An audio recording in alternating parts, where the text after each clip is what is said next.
Elena Vargas presionó su dedo índice contra la gélida ventana de su oficina, trazando círculos invisibles en el vapor que su aliento dejaba sobre el vidrio. Desde el 12º piso del edificio de la policía en Mendoza, podía ver la cordillera de los Andes cortando el horizonte como dientes de sierra contra un cielo plomizo. 4 años. 4 años.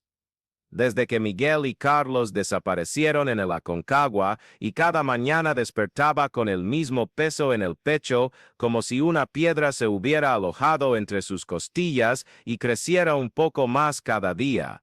El teléfono sonó, arrancándola de sus pensamientos. Elena dudó antes de contestar, reconociendo el número en la pantalla.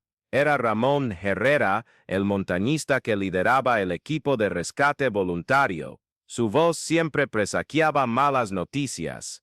Elena, necesitas venir ahora mismo. La urgencia en su voz le hizo contraer el estómago. Hemos encontrado algo. Las palabras resonaron en la silenciosa oficina como disparos. Elena sintió sus manos temblar mientras apretaba el teléfono con más fuerza. ¿Qué han encontrado? No puedo decirte por teléfono. Necesitas verlo con tus propios ojos. 45 minutos después, Elena estaba parada en la entrada de la morgue municipal, el aire frío cortándole los pulmones como cuchillas. Ramón la esperaba con una expresión que no lograba descifrar. No era alivio, ni exactamente tristeza. Era algo más inquietante, confusión mezclada con miedo. Antes de entrar, dijo poniendo una mano sobre su hombro, necesito que te prepares. Esto cambiará todo lo que creíamos sobre su desaparición. El pasillo de la morgue olía a desinfectante y a muerte, un aroma que Elena conocía bien después de años trabajando en casos de desapariciones. Pero hoy el aroma parecía más intenso, casi sofocante. El doctor Medina, el forense, las esperaba con los guantes de goma puestos y una expresión sombría. Inspectora Vargas la saludó formalmente. El cuerpo fue encontrado a aproximadamente 4.200 metros de altitud, en una grieta que solo quedó accesible después del deshielo parcial causado por los cambios climáticos recientes. Elena asintió, intentando mantener la compostura profesional mientras su corazón latía desbocado. ¿Miguel o Carlos? Ahí es donde empiezan las complicaciones. El doctor Medina abrió el cajón metálico con un chirrido que resonó en la sala como un gemido. Por los documentos encontrados en el cuerpo, por la edad aproximada y las características físicas, debería ser Miguel. Elena se acercó lentamente. El cuerpo estaba parcialmente momificado por el frío extremo, la piel tirante y ennegrecida. La ropa, aunque dañada, aún era reconocible, la chaqueta roja que Miguel siempre usaba, las botas de montaña que ella misma le había visto calzar aquella última mañana. ¿Debería ser?, preguntó Elena, su voz más ronca de lo que pretendía. El doctor Medina dudó, sus manos nerviosas ajustando sus gafas. El ADN que extrajimos no coincide. Este cuerpo no es de Miguel Vargas. Las palabras golpearon a Elena como un puñetazo en el estómago. Se apoyó en la mesa metálica, sintiendo el frío del acero atravesar su palma. ¿Cómo que no coincide? Hemos hecho 3 pruebas diferentes. El margen de error es prácticamente nulo. El doctor Medina abrió una carpeta con papeles. Este hombre tiene aproximadamente la misma edad que su hermano, altura similar, pero definitivamente no es él. Y hay algo más, Elena se obligó a mirar más atentamente el cuerpo. Fue entonces cuando lo notó, la mano izquierda estaba cerrada con fuerza, como si sujetara algo con desesperación incluso en la muerte. Cuando intentamos abrir la mano, continuó el doctor Medina, encontramos esto. Extendió una pequeña bolsa de plástico con evidencias. Dentro había un trozo de papel amarillento, doblado varias veces. Elena lo tomó con manos temblorosas y lo desplegó cuidadosamente.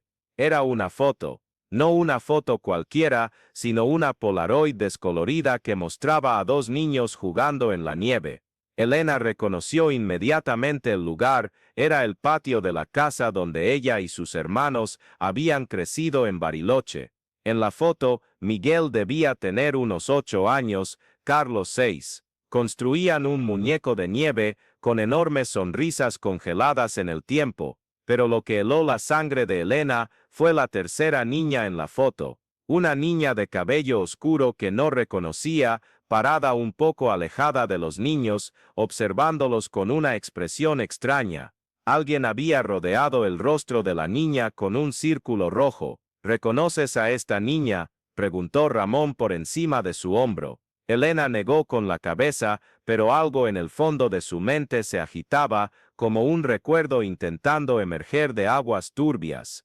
No, creo que no. Hay una inscripción al dorso, indicó el doctor Medina. Elena dio la vuelta a la foto. En una letra cursiva desvaída, alguien había escrito, Elena, ella siempre supo dónde estaban.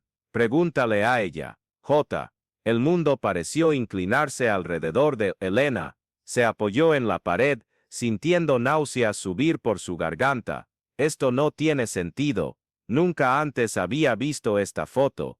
Elena, dijo Ramón con gentileza, ¿cuánto tiempo hace que no vas a casa de tu madre en Bariloche? La pregunta tocó una fibra sensible. Elena había evitado la casa familiar desde el funeral de su madre, 2 años después de la desaparición de sus hermanos. Los recuerdos eran demasiado dolorosos, cada habitación resonaba con risas y voces que nunca más volverían. 3 años, quizás 4, murmuró. Creo que necesitas hacer una visita, sugirió el doctor Medina, su voz cargada de una implicación que Elena prefería no considerar. Esa noche, Elena condujo por las sinuosas carreteras que llevaban a Bariloche, sus manos apretadas al volante mientras intentaba procesar lo que había descubierto. A cada kilómetro, las montañas parecían cerrarse a su alrededor como muros de piedra, y no podía deshacerse de la sensación de que la estaban observando. La casa familiar de los Vargas se encontraba en una calle tranquila rodeada de pinos, una construcción de madera y piedra que un día estuvo llena de vida y ahora permanecía silenciosa como un mausoleo. Elena estacionó frente a ella y permaneció sentada en el coche durante varios minutos, reuniendo el valor para entrar. La llave seguía en el mismo sitio, debajo de la maceta en el balcón. Al abrir Elena la puerta, la golpeó un olor a humedad y polvo, mezclado con algo más sutil que no lograba identificar, algo dulce y empalagoso. La casa estaba exactamente como la había dejado años atrás. Los muebles cubiertos con sábanas blancas parecían fantasmas en la oscuridad.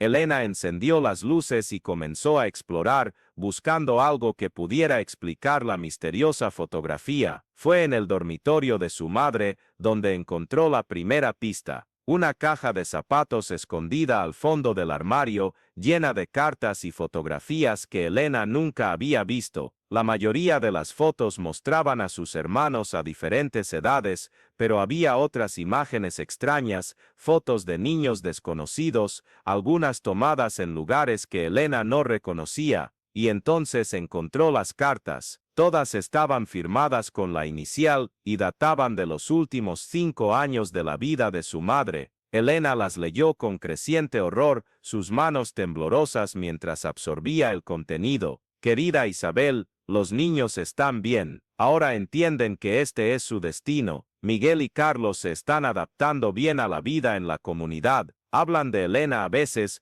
preguntan cuándo se unirá a nosotros. Isabel, has hecho lo correcto enviándolos aquí. La profecía se está cumpliendo exactamente como se predijo. Elena es la última pieza del rompecabezas. Cuando esté con nosotros, la ascensión será completa. El maestro quiere que sepas que Miguel intentó escapar la semana pasada. Tuvimos que tomar medidas disciplinarias. Ahora está bien, más obediente. Carlos ha sido un ejemplo excelente de devoción. Elena dejó caer las cartas, sus ojos ardientes por las lágrimas. Su madre lo sabía. Durante todos esos años de angustia, de búsquedas desesperadas en las montañas, su madre sabía exactamente dónde estaban sus hijos. El sonido de pasos en el balcón hizo que Elena se congelara. Apagó rápidamente las luces y escondió detrás de la cama, su corazón latiendo tan fuerte que estaba segura de que cualquiera podía oírlo. La puerta de entrada se abrió con un chirrido familiar.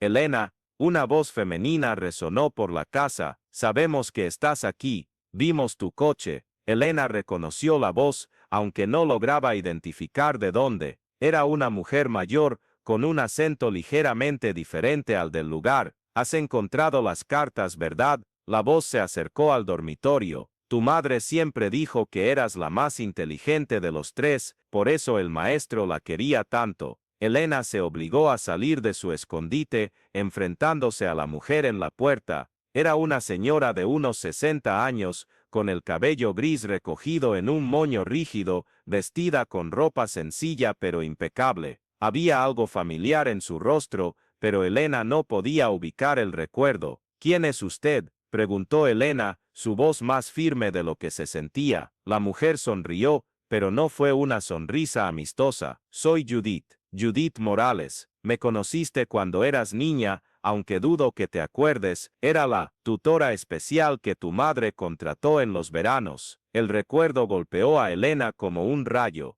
Judith, la mujer extraña que aparecía durante las vacaciones de verano, que siempre parecía observar a los niños con una atención excesiva, que hacía preguntas extrañas sobre sus sueños y miedos. Elena recordaba lo incómoda que se sentía en su presencia, como si Judith pudiera ver a través de su alma. Usted se llevó a mis hermanos, dijo Elena, no como una pregunta sino como una afirmación. No me los llevé. Vinieron voluntariamente como tu madre deseaba. Judith entró en el dormitorio, sus manos tocando delicadamente los muebles como si fuera su propia casa. Isabel comprendió que había algo especial en sus hijos, algo que trascendía esta vida mundana. ¿De qué está hablando? Judith se volvió hacia Elena con ojos que brillaban con fervor fanático. El maestro ha tenido visiones sobre ustedes tres desde que eran niños. Ustedes son parte de algo más grande, Elena, una familia elegida para trascender la muerte y alcanzar la vida eterna. Elena sintió la bilis subirle a la garganta. Usted está loca. Todos ustedes están locos. Locos. Judith rió,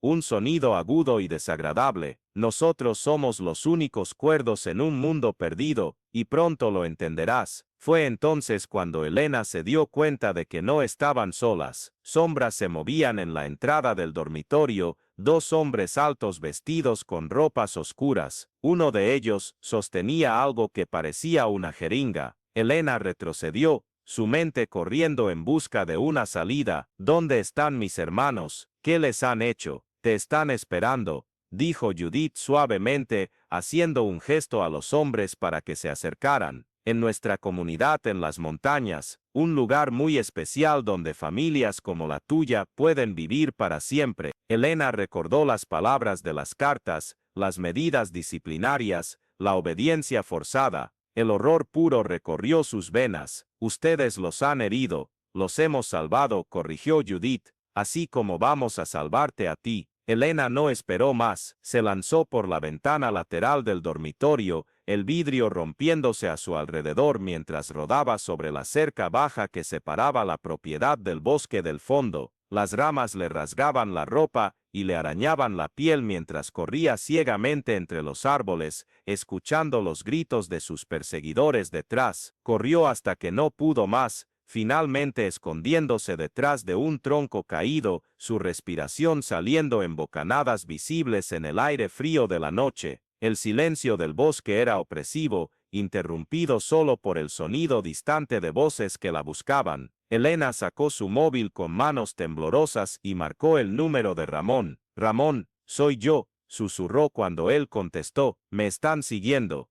Judith Morales y otros dos. Es una secta, Ramón. Mis hermanos no desaparecieron en la montaña, fueron llevados por una secta. ¿Dónde estás? En el bosque detrás de la casa de mamá. Ellos tienen una comunidad en algún lugar de las montañas. Ahí es donde están Miguel y Carlos. Elena, quédate donde estás. Estoy enviando un equipo ahora mismo, pero Elena no podía esperar, no mientras sus hermanos estaban en manos de esa gente. Ramón, necesito tu ayuda para encontrarlos. Si estás siguiendo estas historias de desapariciones y comunidades aisladas como sé que lo estás, entonces entiendes lo que está pasando. No puedo explicarlo todo ahora, pero si quieres entender cómo operan estas sectas, cómo capturan y retienen a las familias, necesitas suscribirte al canal donde documentamos estos casos. Activa la campanita de notificaciones, porque cuando salgamos de esta situación con vida, contaré todo lo que descubra sobre cómo funcionan estas comunidades,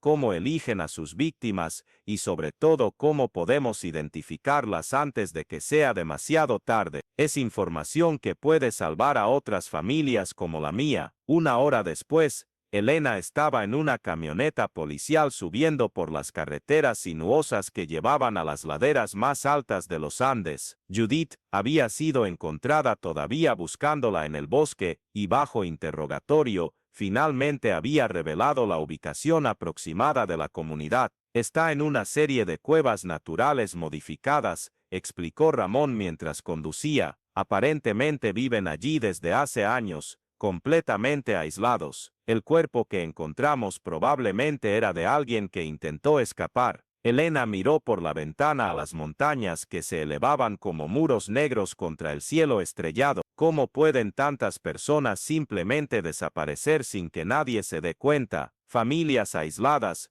personas sin muchos contactos sociales, jóvenes rebeldes que nadie esperaría que volvieran a casa. Ramón suspiró. Es más fácil de lo que imaginas. El camino terminó en un claro rodeado de enormes rocas. A partir de ahí, sería necesario caminar. El equipo de rescate, 8 hombres entrenados para situaciones de montaña, revisó el equipo una última vez antes de comenzar la subida. Elena insistió en acompañarlos, a pesar de las protestas. Son mis hermanos, dijo firmemente. Voy. La caminata duró 3 horas. A través de senderos empinados y peligrosos que parecían haber sido abiertos específicamente para disuadir a los visitantes. Cuando finalmente llegaron a la entrada de la comunidad, Elena quedó impactada por lo que vio. Las cuevas habían sido extensamente modificadas, generadores proporcionaban electricidad, se habían instalado sistemas de ventilación, y paredes falsas creaban habitaciones separadas. Era una operación sofisticada, no el campamento primitivo que ella esperaba. Dios mío, murmuró uno de los hombres del equipo, ¿cuántas personas viven aquí?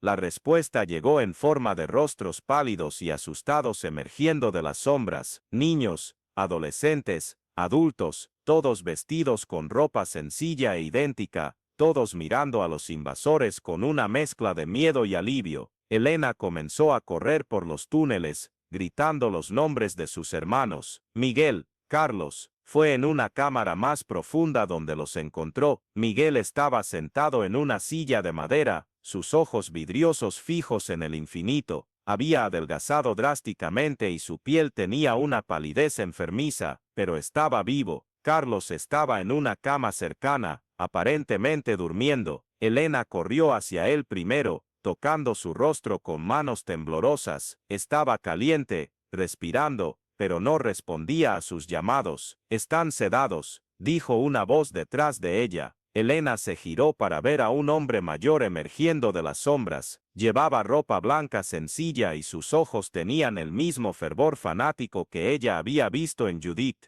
Debe ser el maestro, dijo Elena, su voz cargada de ira. Lo soy. El hombre se acercó lentamente. Y tú debes ser Elena, te hemos estado esperando mucho tiempo. ¿Por qué? ¿Por qué mi familia? El maestro sonrió con una expresión que era simultáneamente amable y aterradora. Tu familia tiene una energía especial, una conexión con lo divino que es rara. Tu madre lo entendió, quería que ustedes trascendieran las limitaciones de esta vida terrenal. Elena miró a sus hermanos de nuevo. Miguel había vuelto su atención hacia ella, pero había algo mal en sus ojos, parecían vacíos, como si una parte esencial de él hubiera sido removida. ¿Qué les han hecho? Los hemos liberado, dijo el maestro simplemente, liberados de miedos, de deseos mundanos, de todo el dolor que viene con la existencia común, han encontrado la paz. Elena sintió una ira hervir dentro de ella como nunca antes había sentido. Esto no era paz,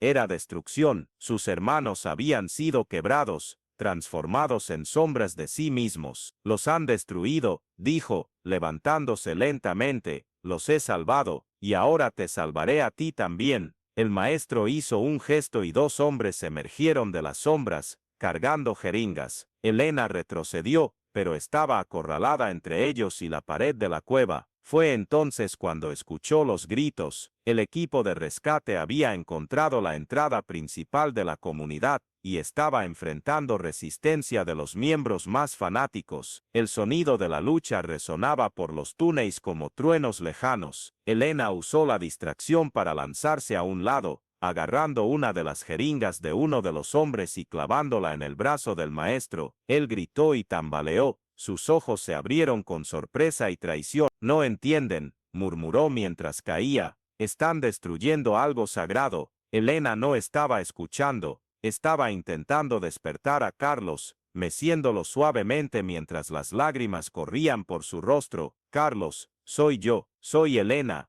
¿puedes oírme? Por un momento terrible no hubo respuesta. Luego, lentamente los ojos de Carlos se abrieron. Estaban confundidos, pero había reconocimiento en ellos. Elena, su voz era ronca y débil, pero era él, era realmente él. Sí, soy yo. Vine a buscarlos. Carlos intentó sentarse, sus manos temblando. Miguel, le hicieron algo a Miguel. Ya no habla, no responde. Elena miró a su hermano mayor. Miguel seguía sentado en la silla, sus ojos ahora fijos en ella, pero todavía vacíos. Se acercó a él cuidadosamente. Miguel, soy yo, Elena. Por un momento que pareció una eternidad, no hubo reacción. Luego, como si una presa se hubiera roto, las lágrimas comenzaron a correr por el rostro de Miguel. Su boca se abrió e hizo un sonido ahogado que podría haber sido su nombre. Elena lo abrazó, sintiendo el cuerpo demacrado de su hermano temblar contra el suyo. Estaba destrozado, quizás irremediablemente, pero estaba vivo. Estaban vivos. En los días siguientes, la verdad completa sobre la comunidad emergió lentamente. Era una secta que operaba desde hacía más de 20 años, capturando familias enteras bajo el pretexto de ofrecer salvación espiritual. 23 personas fueron rescatadas de las cavernas,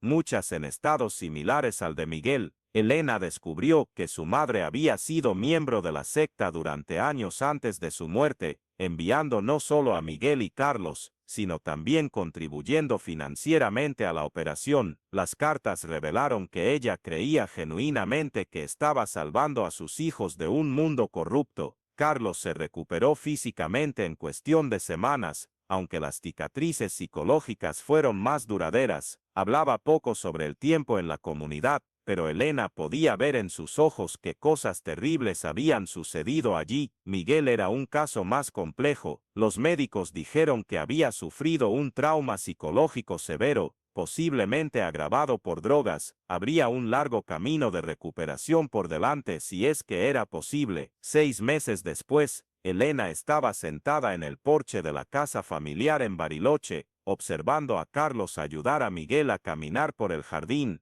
Habían decidido quedarse en la casa, transformándola de un lugar de recuerdos dolorosos en un santuario de sanación. Miguel todavía no hablaba mucho, pero a veces sonreía cuando Carlos contaba chistes o cuando Elena ponía música suave en la radio. Eran pequeños milagros, fragmentos del hermano que ella pensó haber perdido para siempre. El teléfono sonó. Era Ramón.